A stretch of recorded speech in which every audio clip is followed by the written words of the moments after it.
This is Stooge Club!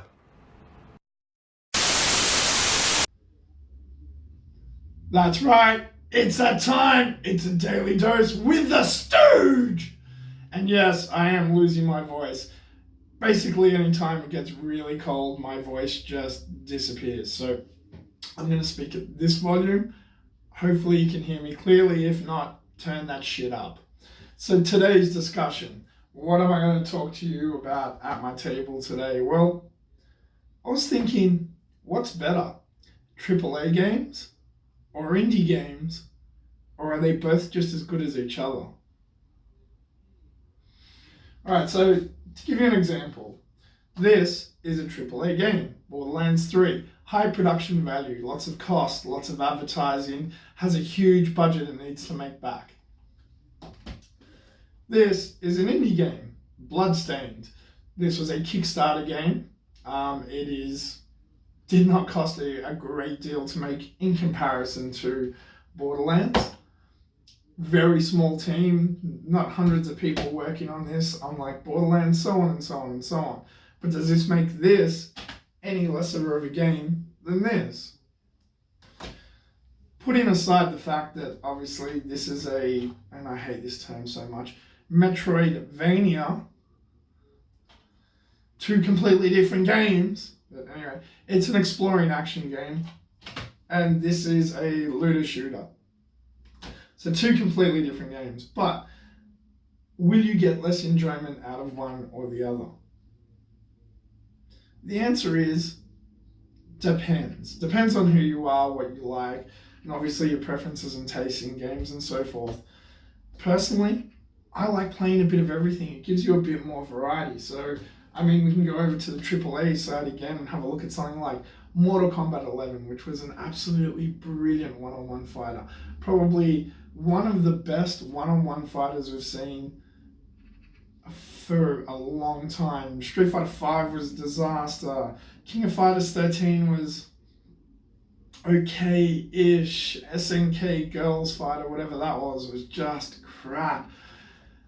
You've got the Guilty Gear series, you've got Blaze Blue, which are the smaller fighters that are really, really good as well. But Mortal Kombat 11, man, that was so good. And then over on the indie side, we've got a couple of games that are a little bit different that I kind of wanted people to I wanted people to know about. So we've got Mother Gunship and Circuit Breaker.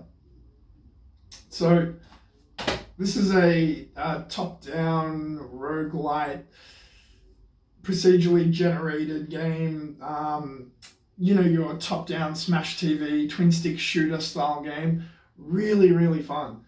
And this is a first-person shooter, procedurally generated roguelike, so on and so on and so on. Same kind of style of game, but completely different. Whereas this is a top-down twin-stick, this is a first-person shooter. Both of these games are really fun. In this, you can craft guns and make these ridiculous, huge things that have a shotgun and a rocket launcher and a missile on one side, and on the other side you've got machine guns and all sorts of... This is a crazy, crazy game with a lot of fun and huge amount of replay value. And so is Circuit Breaker. Circuit Breaker has an infinite amount of replay value as well. So we'll do one more indie. Okay, another one of those Metroidvania style games, Axiom Verge. Another platformer, but an old school style platformer. It looks like your 16-bit style game. This would have fit at home perfectly on a Super Nintendo. Great, great game. This is so much fun, and the fact that they made this physically available on PS4, on Switch, on so on and so on. And yes, I've got games for other consoles as well that I'll be pulling out. I just grabbed games off my PS4 shelf for this discussion. So then we flick over to Final Fantasy 15 Royale Edition, one of the greatest RPGs of all times. A beautiful game. In every frame of this game is artwork. It is just amazing what they did with this. The story is epic. It's epic. And it's huge and spanning, and this will take you a long time to get through, especially if you do side missions and quests and stuff. It just keeps going and going and going. I think they're releasing the final expansion for it soon. Like, just the amount, I mean, look at this. Over 20 game DLCs included in this one. Over 20 DLC packs were released by the point this came out, and more stuff has come out since. The Insomnia City Ruins expansion map is in this. Like, there is a crazy amount of gameplay. I'll be honest, I have not finished this. I've put, I think it was somewhere in the line of 60 hours into this and haven't finished it yet, but I will at some stage.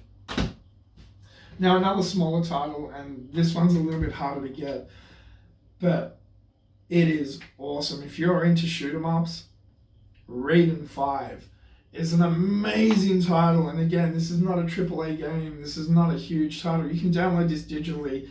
It's not that expensive. I think I actually got a digital copy of this first for about $20 in Australia, which is not a huge amount of money. That's like £10 here in the UK. I bought this just because I wanted an actual physical copy of it, and look, it was £10. I don't know if you can see that, $9.99. It wasn't expensive. That's one of the best things about these games as well. Like $14.99. I think this was $12. This was $7.99. This cost me $19 because I got it newer. So the price you've got to take into account as well. Like, if you're into shoot 'em ups, you're gonna love this game. It's not going to cost you much. It's going to cost you £10. You're going to get a lot of play out of this. But you can also get a second-hand copy of this for £10, and you'll get 100+ hours of game out of it. Now, the decision's down to you. I'm not going to tell you which is better, because personally, I like everything. I just like to play games and try different games.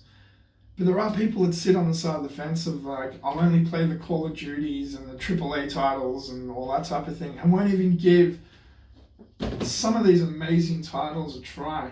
And if you were to play any of these, Bloodstained, Axiom, Verge, and Raiden are the must-go-tos. And if you want something absolutely insanely fun, Mother Gunship. If you want something that will keep you coming back for hours and hours and hours with that, just one more go, just one more go. I think I can do better. I think I can do better. Circuit Breaker. You will get so much fun out of these as well. So if you're one of those people that, you know, you only play these types of games, maybe one day, think about giving these types of games a go too.